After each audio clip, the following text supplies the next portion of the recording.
John here again. This is the 4th time I've tried filming this stinking video. First time, ran out of battery. Second time, ran out of battery and space. Third time, ran out of space. And I charged it between those and deleted videos, but still ran out of space. So the last one, the third one that I did, I'm just going to post that. It's good enough. But I only really got to the tying of the knot, and I didn't really get to talk about it much. So I had a couple of things that I did want to say that were sort of important. So this is kind of a continuation.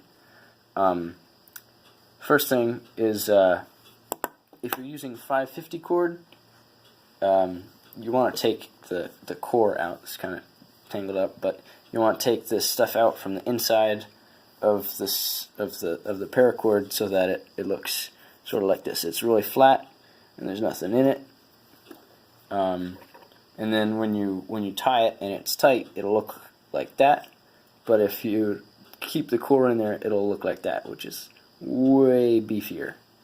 So, and this one was also just longer. That was for a bigger knife. So depending on the size of your knife, you might want to leave it in, take it out. With the 51, it will not fit between the handles to close if you have normal paracord. Or it might, but it's really, really tight. So this is actually 95 cord, which is way too small. But it's blue, and I already bought it, so whatever. And then this is like 240. It's really grimy too. So that's pretty much all I have to say about cord sizes. Yeah, so if you want, you can leave a little bit of a flare, like a tassel thing on the end of the latch. I do that with this one specifically for tutorials. I like flipping the rep without any latch on it, and even without a clip. But it just helps people watching the tutorial know what handles what. So that's pretty much all about that. If you don't want to do that, you can just cut it and then melt it with a lighter or a match.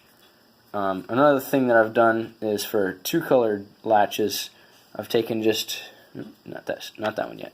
I've taken just a little section of a different color of paracord and melted the ends of it a little bit, and then slid that over that loop, and then put it on the knife. And it's a pretty cool looking 2-tone paracord latch, and it feels a little bit better in your fingers than the 2 strings. Kind of bumps around. Alright, so that's those. And then this thing you saw a second ago, this thing is pretty cool, and I really like it. It was sort of just for fun. I wasn't really, I don't know, I was just messing around because I really like red and black, if you can't tell. And it works pretty nice for knives like this one here, where actually one of the screws, I didn't Loctite it, so one of the screws came out, and believe it or not, I did find it. It was in my room. So it was challenging and surprising, but I did find it. But I took the rest of the stuff out anyways, because I kind of like latchless. But there are quite a few locked tricks that I enjoy doing, especially with this knife in particular. But if you just do one of these, it works as a latch, and the whole thing just comes right off when you're done.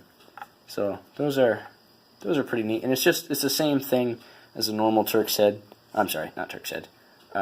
Diamond knot, but you just use 2 strings to tie together, and then flip around, and then tie it together again, and you're done.